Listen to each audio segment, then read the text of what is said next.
Un hombre de 26 años usaba a su mascota, una rata, para atraer a una niña de 10 años a su apartamento.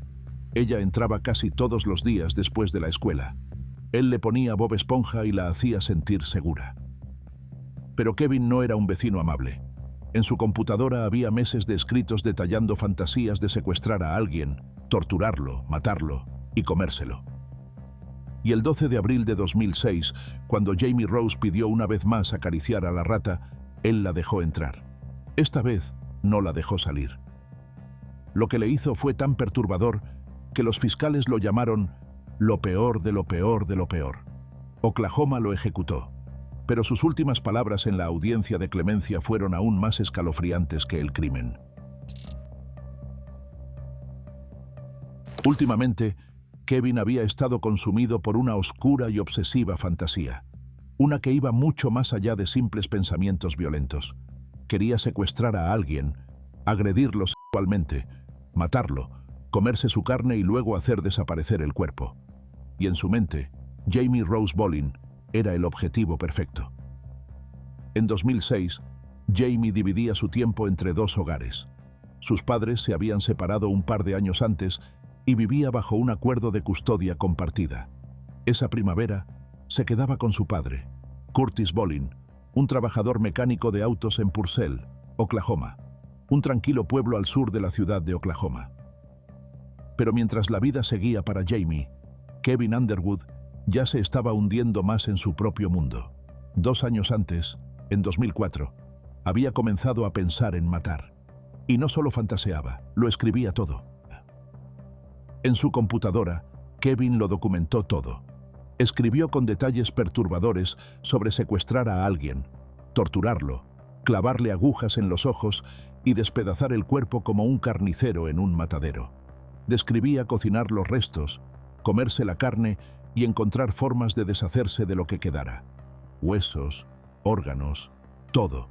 Y por un tiempo, esos pensamientos enfermizos se quedaron en la pantalla. Pero eventualmente decidió hacerlo realidad. Tanto en sus escritos privados como más tarde en confesiones a la policía, Kevin dejó algo aterradoramente claro. Quería que gran parte ocurriera mientras su víctima aún estuviera viva. Y en 2006 la eligió a ella. Jamie. No fue un impulso repentino. Lo había estado planeando durante meses. En su mente ya había jugado el escenario. Cómo la atraería, qué haría una vez que estuviera dentro y cómo terminaría todo. Durante esos meses, trabajó duro para parecer inofensivo. Solo una cara simpática en el pasillo. El tipo de vecino que saluda con la mano y no llama la atención. Y funcionó. Especialmente con los niños. Una tarde, se paró en la puerta de su apartamento con su mascota, una rata.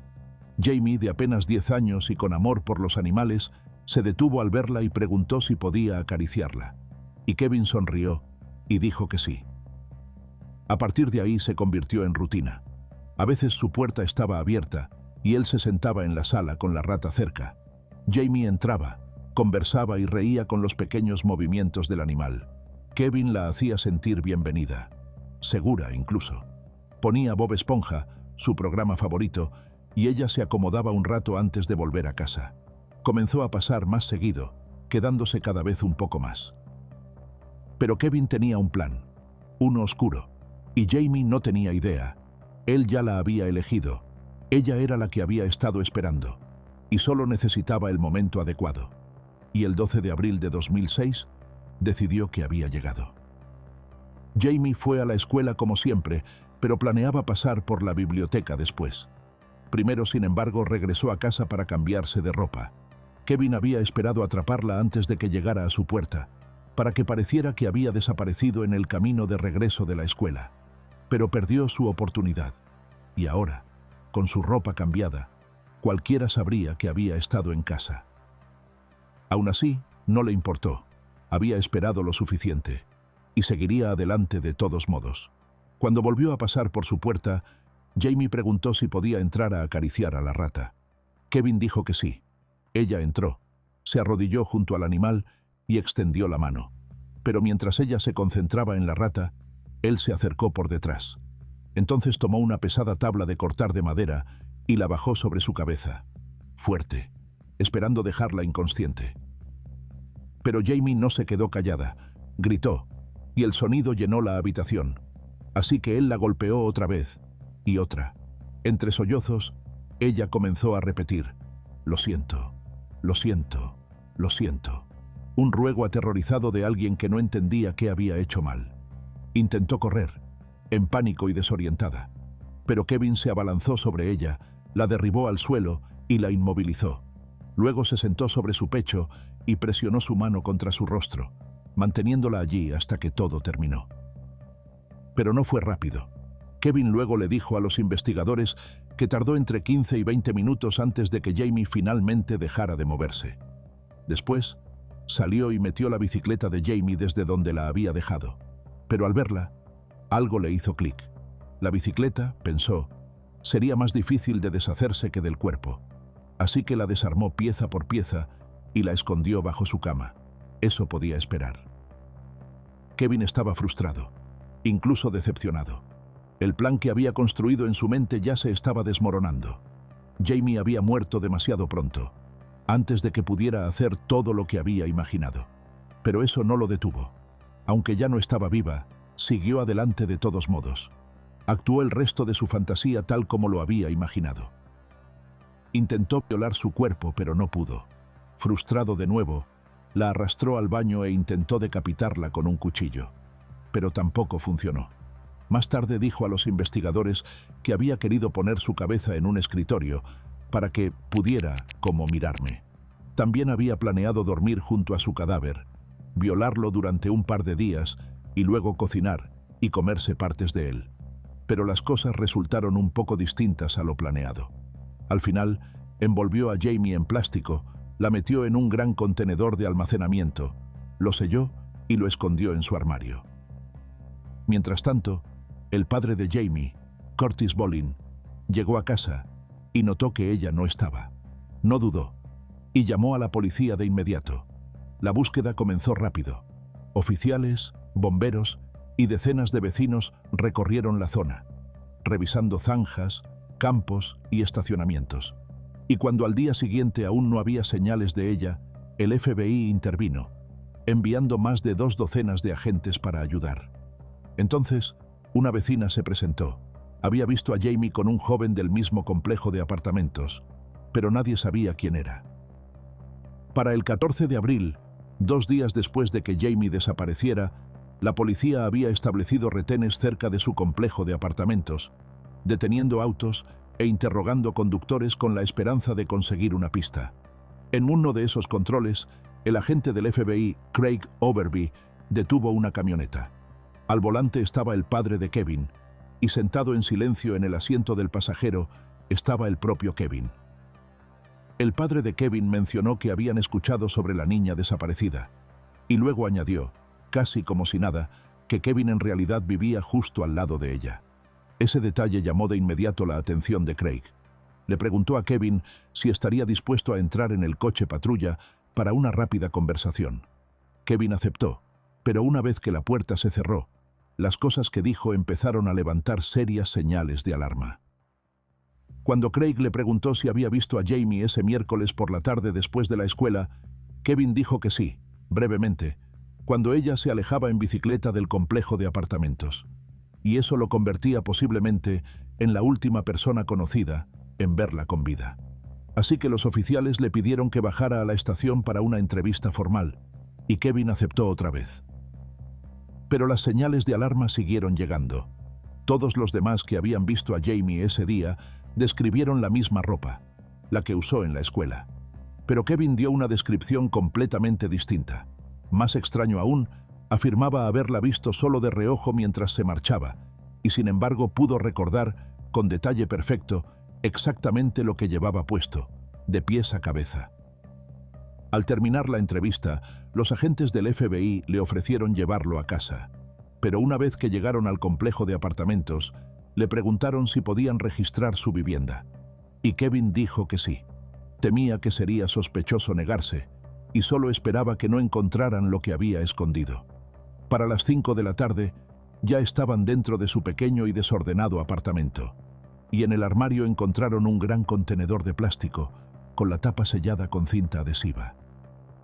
Kevin afirmó que estaba lleno de cómics y que la cinta era para mantener la humedad afuera. Pero cuando Craig retiró una franja y levantó un poco la tapa, se quedó helado. Dentro, justo bajo la superficie, había una pequeña camiseta, exactamente como la que Kevin había descrito que Jamie llevaba el día en que desapareció. Craig no vio ningún cómic, y cuando lo mencionó en voz alta, Kevin no dudó. «Adelante, arrésteme», dijo, frío y calmado. Craig lo miró fijamente. «¿Dónde está ella?» Kevin lo miró a los ojos. «Está ahí. La golpeé y la hice pedazos». Las palabras parecían vaciar el aire de la habitación. Kevin comenzó a temblar, respirando rápido y entrecortado. Luego dijo, «Voy a arder en el infierno». El cuerpo de Jamie fue llevado a la oficina del médico forense, donde la autopsia comenzó bajo luces fluorescentes frías. Cada moretón, corte y marca contaba parte de la historia, una que Kevin ya había confesado. Había fuertes hematomas en la parte posterior de su cabeza, coincidiendo con el relato de Kevin sobre los golpes con la tabla de cortar de madera. Y en sus ojos, diminutas manchas rojas, llamadas petequias, revelaban la presión aterradora que había cortado su respiración. A lo largo de sus mejillas había marcas tenues y curvas, del tamaño y forma consistentes con una mano presionada contra su rostro. Pero la peor herida no podía pasarse por alto. Una profunda y abierta herida en el cuello, exactamente como Kevin había descrito. El forense también encontró daños en el área genital de Jamie, incluyendo desgarros tan severos que no dejaban ninguna duda sobre la violencia que había soportado. Pero hubo una pregunta que no pudo responderse: si Jamie seguía viva o incluso consciente durante esos últimos momentos. Al final, la causa oficial de muerte se registró como asfixia. Más tarde, Kevin dio una confesión completa. Les dijo a los investigadores que había pasado meses planeando el asesinato, impulsado por fantasías oscuras que incluían sexo e incluso canibalismo. Pero también afirmó que, llegado el momento, no comió ninguna parte del cuerpo de Jamie, porque se sintió asqueado de sí mismo. También dijo que eligió a Jamie simplemente porque era fácil acceder a ella. En el año 2008, Kevin fue a juicio, y desde el principio nunca luchó realmente contra las pruebas en su contra. No admitió directamente haberla matado, pero tampoco lo negó. Incluso su propio abogado le dijo al jurado que probablemente lo declararían culpable, y que el verdadero objetivo era solo mantenerlo fuera del corredor de la muerte. El caso de la fiscalía fue abrumador. Los jurados vieron la entrevista del FBI donde Kevin, calmado y casi con tono indiferente, confesaba todo lo que había hecho. Leyeron la transcripción impresa. Escucharon cómo cada paso del crimen había ocurrido, en sus propias palabras. Cuando llegó el momento de decidir su sentencia, el mismo jurado tuvo que preguntarse si había alguna razón para perdonarle la vida. Los fiscales señalaron dos factores agravantes: que el asesinato fue especialmente atroz, espantoso o cruel, y que Kevin seguiría representando un peligro para la sociedad. Al final, el jurado estuvo de acuerdo en uno. Dictaminaron que lo que Kevin le hizo a Jamie fue tan horrible que cumplía con el estándar de Oklahoma de especialmente atroz, espantoso o cruel. No encontraron probada la amenaza continua, pero eso no cambió el resultado. Su equipo de defensa intentó humanizarlo. Llamaron a familiares, amigos y expertos en salud mental para hablar sobre la vida de Kevin, sus problemas y su estado psicológico. Pero cuando el jurado puso todo en la balanza, el horror de lo que había hecho frente a cualquier razón para mostrar misericordia, no dudaron. Les tomó solo 23 minutos declararlo culpable de asesinato en primer grado.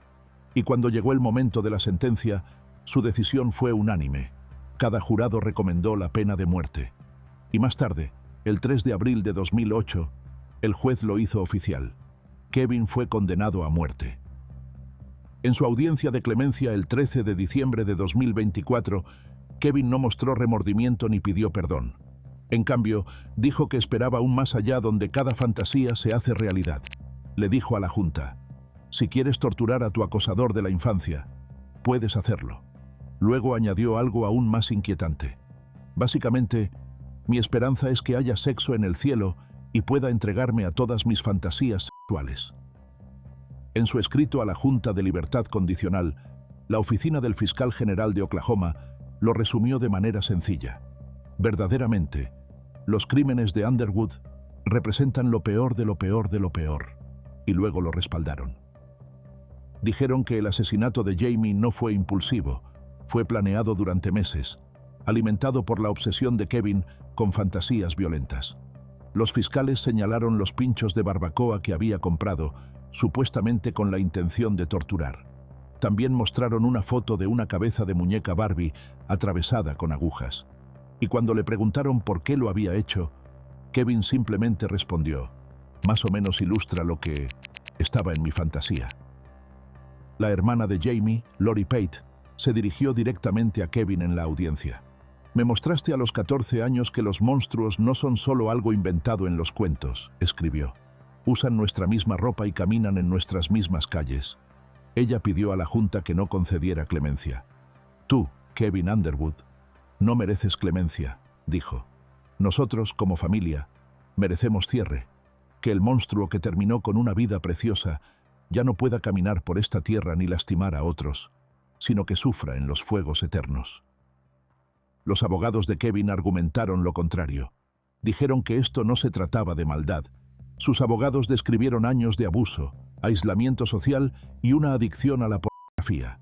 No negaron el horror, pero pidieron a la Junta que considerara que Kevin no tenía antecedentes criminales y que esto fue el acto de alguien profundamente enfermo, no de un Ted Bundy en potencia. Y en su carta a la Junta dijeron: después de una vida de abusos, Kevin se dio cuenta de que se estaba desmoronando, pero no pudo encontrar ayuda. Finalmente Kevin se quebró y decidió actuar sobre sus peores fantasías, desarrolladas por pasar la mayor parte de su vida en lo peor del Internet. Pero no cambió nada. La Junta negó la clemencia con un voto unánime de 3-0, y la fecha de ejecución se mantuvo, 19 de diciembre de 2024, el día del 45º cumpleaños de Kevin. Esa mañana, comió una gran última comida. Pidió un filete empanizado al estilo sureño, puré de papas con salsa, una hamburguesa con queso, papas fritas, frijoles pintos, un panecillo caliente y un refresco. Pero cuando se acercaba su momento final, rompió en llanto. La decisión de ejecutarme en mi cumpleaños y 6 días antes de Navidad fue algo innecesariamente cruel para mi familia, dijo. Pero lo siento mucho por lo que hice y desearía poder revertirlo. El proceso de ejecución comenzó a las 10:04 de la mañana. Giró la cabeza y miró hacia su equipo legal y su familia, incluyendo a su madre. Su respiración se entrecortó solo una vez, y luego cerró los ojos lentamente. Para las 10:09, un médico entró en la cámara. Le sacudió el hombro un par de veces y confirmó que estaba inconsciente. 5 minutos después, a las 10:14, fue declarado muerto. Kevin Ray Underwood tenía 45 años. ¿Qué opinas? ¿Se ha hecho justicia? Déjanos tu opinión en los comentarios.